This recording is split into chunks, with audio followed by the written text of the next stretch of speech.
రాయచోటిలోని ఉగ్రవాదుల ఇళ్లపై పోలీసులు తనిఖీలు నిర్వహిస్తున్నారు. ఉగ్రవాదుల ఫోన్ డేటాపై ఆరా తీస్తున్నారు. ఈ క్రమంలో ఉగ్రవాదుల అరెస్టుపై పోలీసులు కీలక ప్రకటన చేశారు.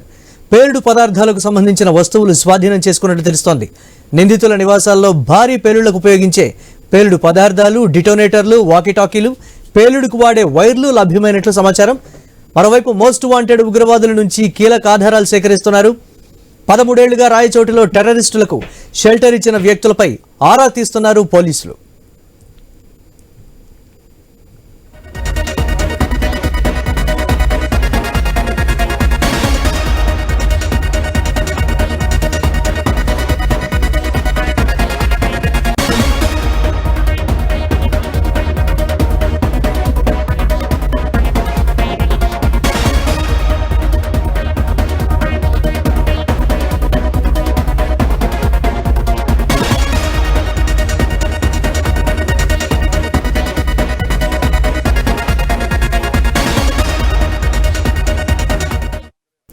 రైట్, బ్రేక్ న్యూస్ చూస్తున్నాం. రాయచోటిలోని ఉగ్రవాదుల ఇళ్లపై పోలీసులు తనిఖీలు నిర్వహిస్తున్నారు.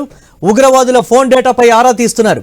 ఈ క్రమంలో ఉగ్రవాదుల అరెస్టుపై పోలీసులు కీలక ప్రకటన చేశారు. పేలుడు పదార్థాలకు సంబంధించిన వస్తువులు స్వాధీనం చేసుకున్నట్లుగా తెలుస్తోంది. నిందితుల నివాసాల్లో భారీ పేలుళ్లకు ఉపయోగించే పేలుడు పదార్థాలు, డిటోనేటర్లు, వాకీటాకీలు, పేలుడుకు వాడే వైర్లు లభ్యమైనట్లుగా సమాచారం. మరోవైపు మోస్ట్ వాంటెడ్ ఉగ్రవాదుల నుంచి కీలక ఆధారాలు సేకరిస్తున్నారు. దీనిపై మరిన్ని అప్డేట్స్ మా కరెస్పాండెంట్ శ్రీనివాస్ అందిస్తారు. శ్రీనివాస్, ఇప్పటి వరకు పోలీసులు ఎలాంటి ఆధారాలు సేకరించారు? అప్డేట్స్ ఏంటి ఓవరాల్ గా? అంటే ఏదైతే ఉగ్రవాదులు పలానా సమాచారం రాబట్టుకున్న నేపథ్యంలో వాళ్ళ ఇండ్ల మీద కూడా మూకుబడిగా అర్ధరాత్రి సమయంలో కూడా ఇటు అన్నమయ్య జిల్లా పోలీసులు అలాగే ఎన్ఐఏ అధికారులు మూకుముడిగా దాడి చేశారు. ఒక్కసారిగా అక్కడ ఉన్నటువంటి ఇంటి లోపల పరిస్థితి చూస్తే విస్తుపోయే నిజాలు కూడా బహిర్గతమని చెప్పవచ్చు. ఒకసారిగా ఎన్ఐఏ అధికారులు కూడా కళ్ళకు కూడా చాలా, ఎందుకంటే ఒక బాంబు పేలుళ్లకు సంబంధించినటువంటి వస్తువులు కానీ సామాగ్రితో పాటు బకెట్ బాంబులతో కూడా లభ్యమైనట్టు తెలుస్తుంది. ఒకవేళ ఈ ఏదన్నా పన్నాగం పన్నారా దేశంలో వివిధ ప్రాంతాలలో ఇప్పటికే దక్షిణాది రాష్ట్రాల్లో కూడా ముఖ్య పట్టణాల్లో నగరాల్లో కూడా ఇప్పటికే దాదాపు 8 బాంబు పేలుళ్లలో సూత్రధారులుగా భావిస్తూ వస్తున్నప్పటికీ ఈ అబూబకర్ సిద్దిక్ అలాగే మహమ్మద్ అలీ వీళ్ళు పరువులు ప్రమేయం ఉన్నట్లు ఇప్పటికీ ఎన్ఐఏ అధికారులు చెప్తూ వస్తున్నారు. అయితే వీళ్ళు దాడి చేసే సమయంలో వాళ్ళని అరెస్ట్ చేసే సమయంలో కూడా ఇంటి లోపల పరిస్థితులు కూడా చాలా భిన్నంగా ఉన్నాయని చెప్పవచ్చు.